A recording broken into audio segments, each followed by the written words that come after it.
But now it's time for this. Order, order. I call Matt Chorley and... I tell you what, let's do that again so I can tell you who we've got. Order. I call Matt Chorley and... Patrick Maguire. There we go.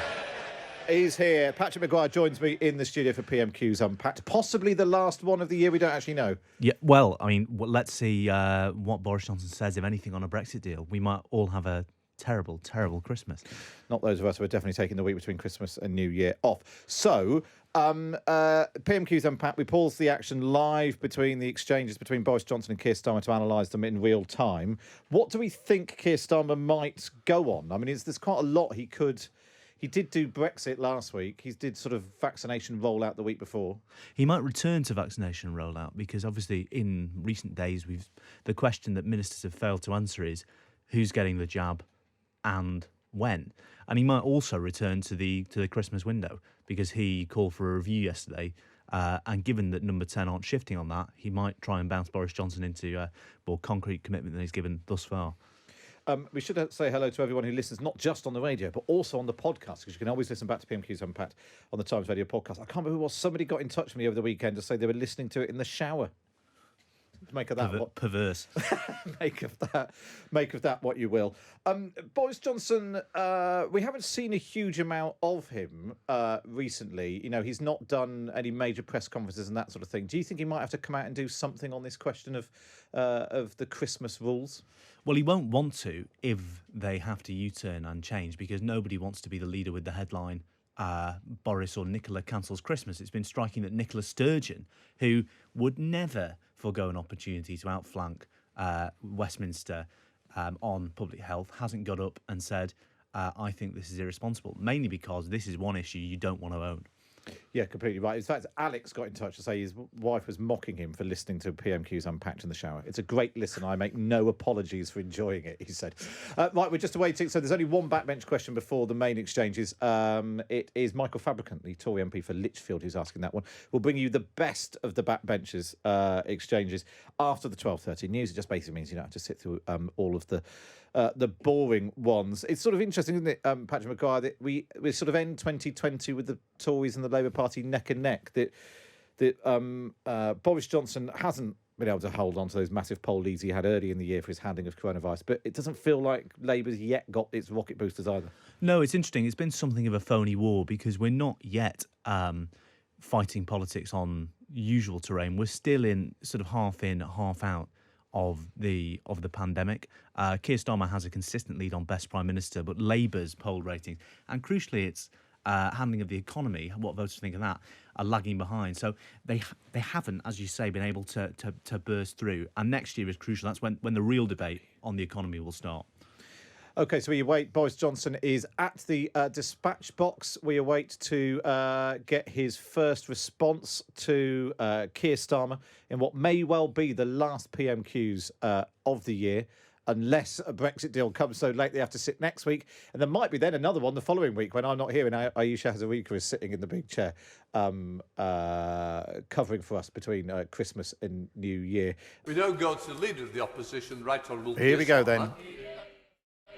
Thank you, Mr. Speaker. Can I join the Prime Minister in his good wishes to all the staff, to the armed forces and our emergency services? And can I thank you, Mr. Speaker, and the House authorities for doing all that you've done this year to keep Parliament safe and open in challenging circumstances.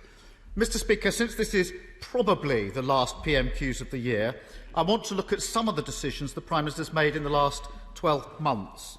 Let me start at the beginning of the pandemic, when images from hospitals in Italy and Spain were being shown on our televisions and the infection rates were rising in the UK. Does the Prime Minister now accept that his slowness to respond led to more deaths, a longer lockdown and a deeper economic damage? Mr. Speaker, no, because at every stage we followed the scientific guidance and continue to do so. And he's right to draw attention to what's happening across the whole of Europe, and indeed there are spikes now taking place across the whole of the EU. And thanks to the tiering system that we have in place in large parts of the country, thanks to the heroic efforts of the people of the North West, of the North East, Yorkshire, Humber, we're seeing those rates coming down. And yes, it's true that we have spikes now in some parts of London and the South East, but we will make sure that with our adjustments to the tiering that we conduct over the next few weeks, that we will address those issues. That is the right way forward for this country. That's how we'll defeat the virus, with vaccines, with community testing, and with tough tiering. And I think what people would like to hear in this season of goodwill to all men is a little bit of support from the right honourable gentleman for what the government is trying to do to beat coronavirus, and perhaps just a little less carping. This does already feel like a bit of an end. They've obviously decided it's the end of the year. Keir Starmer sort of trying to give the sort of end of term review for the Prime Minister. And Boris Johnson is putting, as all teachers do in this week, well, not to impugn teachers who've had a terrible year, but putting a video on, the PMQs equivalent of putting a film on.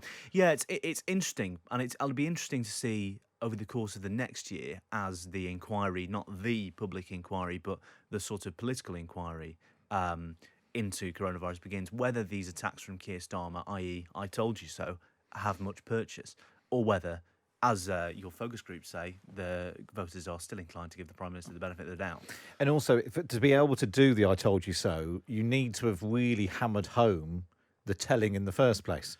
And that actually the impression, largely because of what you did do, is the impression is that for most of this year, Keir Starmer supported what the government's been doing. Yeah, exactly. To borrow from Jonathan Van Tam, you wait until the train is just about to arrive.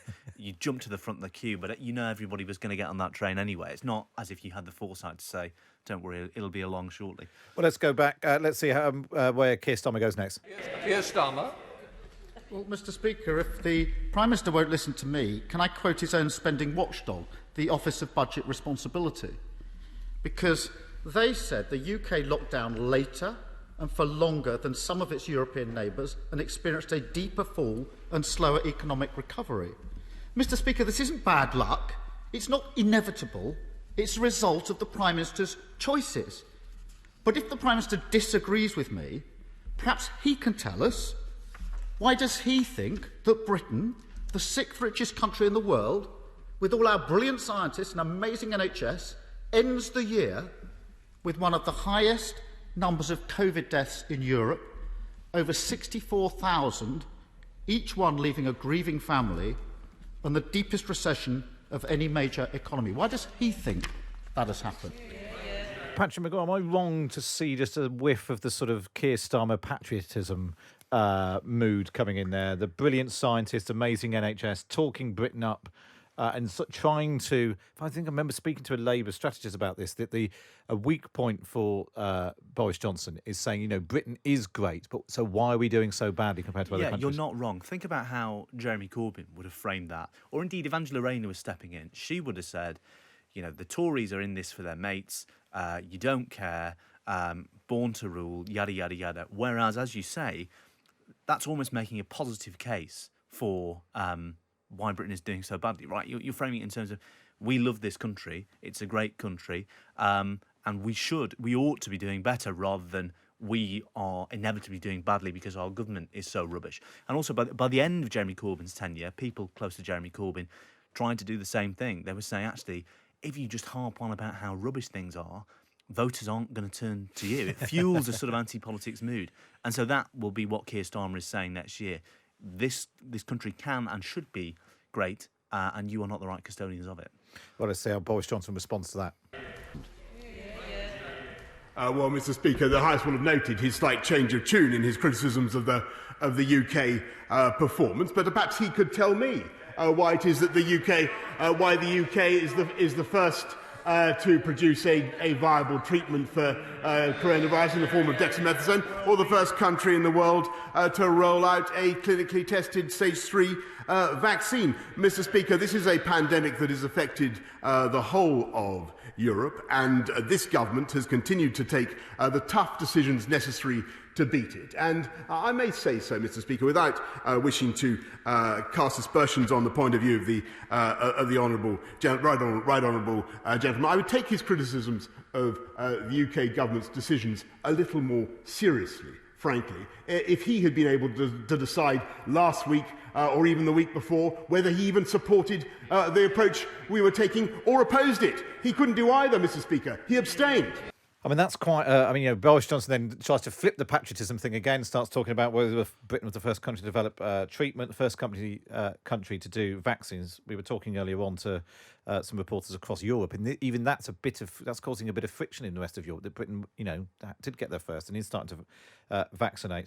And then really needling Keir Starmer on that point of abstaining on the tier restrictions. Yeah, and that's what Labour MPs worry about, because they are more or less united behind Keir Starmer, but there is a worry that is the especially if you're asking the question of who's the better leader, as Keir Starmer is inviting voters to, who is stronger, who is more competent, then saying, well, on these key votes, we had a reasoned abstention, and believe me, we really disagree with it. But that's not that is not the same.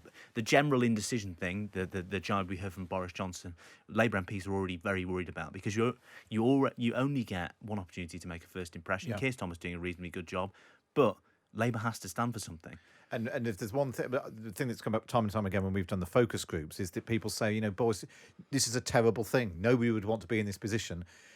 He's done the best of a bad job, which is, ultimately, if you're the Prime Minister, you don't have the luxury of abstaining and saying, I don't know what I think about this. Yeah. Also, what character trait do the British public dislike more than anybody else? It's a backseat driver. And Keir Starmer is at risk of looking like a backseat driver. Yeah, several cartoonists have suddenly thought, right, well, that's how we're going to draw it. Right, let's go back to Keir Starmer. Mr. Speaker, I said 2 weeks ago at this dispatch box that I was very concerned that Tier 2 would not be strong enough to hold the virus. The Prime Minister said, don't worry about that, just support us, throw away the problems. 2 weeks later, what have we got? The virus rising in Tier 2 and Tier 3, and I'll come back to that. But if the Prime Minister thinks that the highest death numbers and the deepest recession is somehow delivering for the British people, he's a long way removed from the truth. The problem is the Prime Minister makes the same mistakes over and over again. And 2 weeks ago, he unveiled that latest COVID plan. He told the House, as he's done so many times before, that his plan would suppress the virus. But the latest figures show the opposite, and the Prime Minister said spikes here and there. Let me tell the House, in 3 out of 4 Tier 2 areas, infections are going up. In over half of the Tier 3 areas, infections are going up. Exactly the concern I put to the Prime Minister 2 weeks ago when he said, just back us anyway. As a result, this morning, 10 million people moved into tougher restrictions, exactly what we said would happen, going up the tiers. Does the Prime Minister not recognise that his latest plan has once again failed to control the virus, protect the NHS and our economy? Very quickly, I'm now sort of slightly confused. Is he now saying that he wants us all to be in tougher restrictions, that we should have all been in Tier 3 to start with? It sounds that way, doesn't it?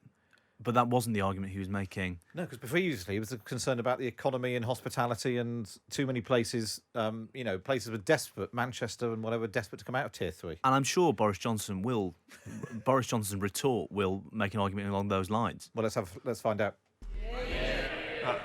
Mr. Speaker, once again he criticises the government's plans without producing any kind of plan of his own. And actually, if you look at what is happening, he was the mastermind author of I seem to remember, of the Labour firebreak in Wales, Mr. Speaker.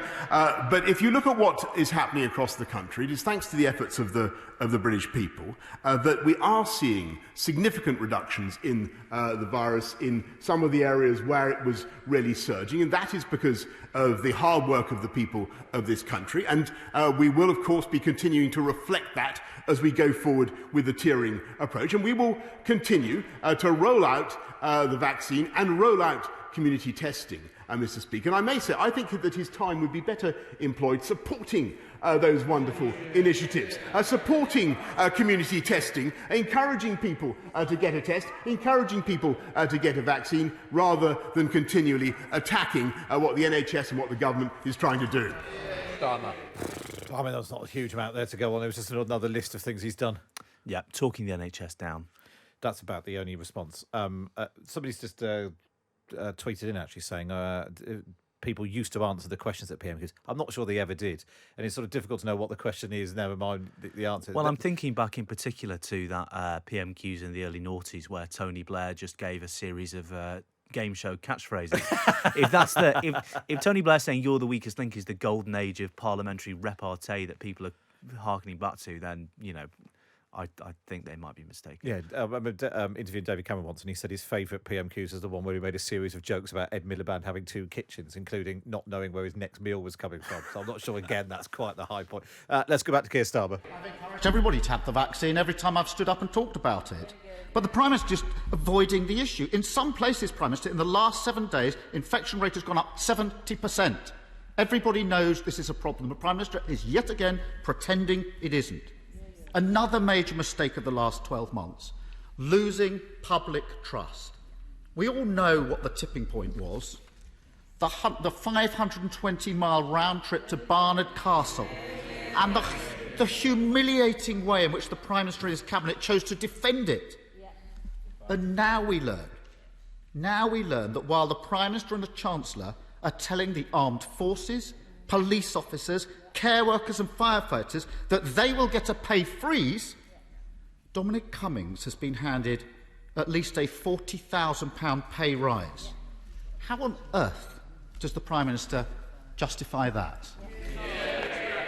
Well, Mr. Speaker, he totally trivialises the efforts of the British people in getting the virus down. He says, he says that that none of the measures, none of the lockdown measures have worked. It's absolutely untrue, Mr. Speaker. From November the 5th to December the 3rd, the people of this country came together once again to get the virus under control, and they may have made a huge amount of progress. We will continue with that tiering system, and we will get that virus down. And that is the best way forward for this country. All he wants to do, Mr. Speaker, is to lock the whole country down. He's a one-club golfer. That's the only solution he has. And then, Mr. Speaker, all he does is attack the economic consequences of lockdowns.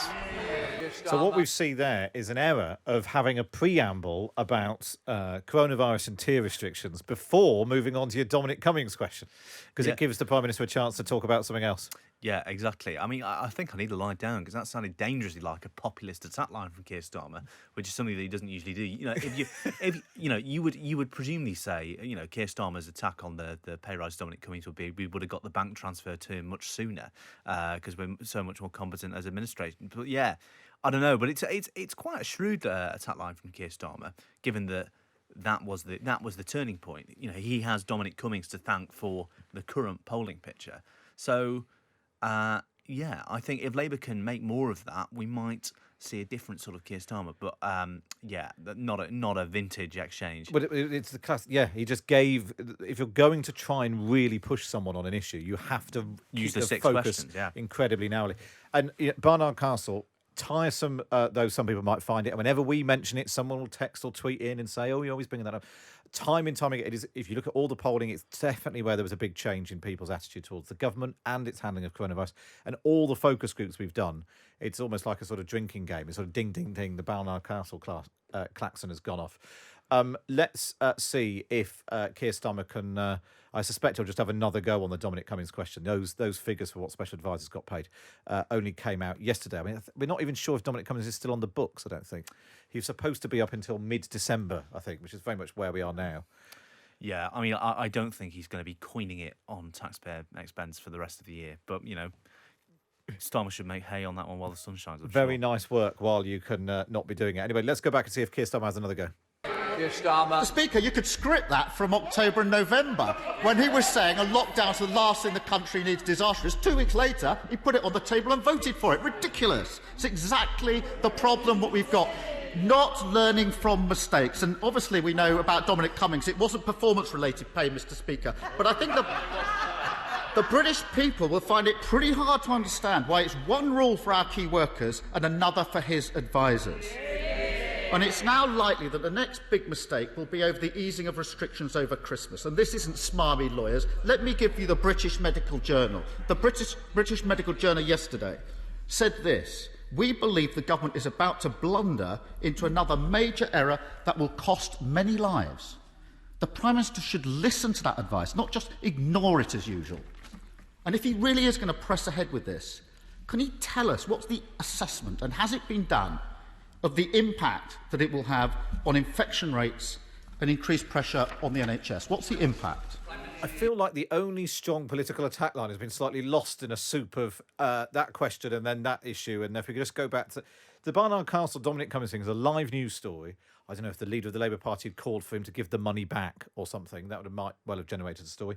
And instead we've lost it. And in fact, we're probably not going to hear from the Prime Minister about it at all. Because he's made the mistake of including Christmas in that question. So Boris Johnson will obviously, well, if the policies of this question allow him to, dismiss him as Scrooge, maybe call back to Starmer's smarmy lawyer reference. I just can't see. I mean, I've forgotten what the question was. When it should have been, should Cummings give the money back? Often the snappier. Yeah. 6 questions on Barnard Castle and Dominic Cummings and his pay rise may well have, inserted himself in the news. Let's go back and see which of the many topics that Keir Starmer touched on is the one that's going to trigger Boris Johnson. Well, Mr. Speaker, I wish he'd have the guts just to say what he really wants to do, which is to cancel the plans people have made and cancel Christmas. I think that's what he's driving at, Mr. Speaker. He's looking a bit blank. I think that's what he's driving at. But I can tell him that as of today and just this morning, there is actually, as I say, unanimous agreement across all the UK government, across all the devolved administrations, including members of all parties, Mr. Speaker, including his own, that we should proceed in principle with the existing regulations, Mr. Speaker, because we don't want to criminalise people's long-made plans, Mr. Speaker, but we do think it's absolutely vital that people should, at this very, very tricky time, exercise a high degree of personal responsibility, especially when they come into contact with elderly people, and avoid contact with elderly people wherever possible. And that is how, by being sensible and cautious, not by imposing endless lockdowns or cancelling Christmas, as he would appear to want to do. That's the only implication I can draw from what he's said, Mr. Speaker, unless he wants to announce some other idea. That is the way we will continue to work together to keep this virus under control, to defeat it and take the country forward. Keir Starmer. Well, before we have the last question, somebody's just texted and not put the name on it, actually. Not everyone cares about Dominic Cummings or what he is paid. Keir Starmer's questions are lousy. He just wants to shut everyone up at home until the threat is gone. A proper opposition will be forcing the government to stop being so blinkered and reassess their strategy.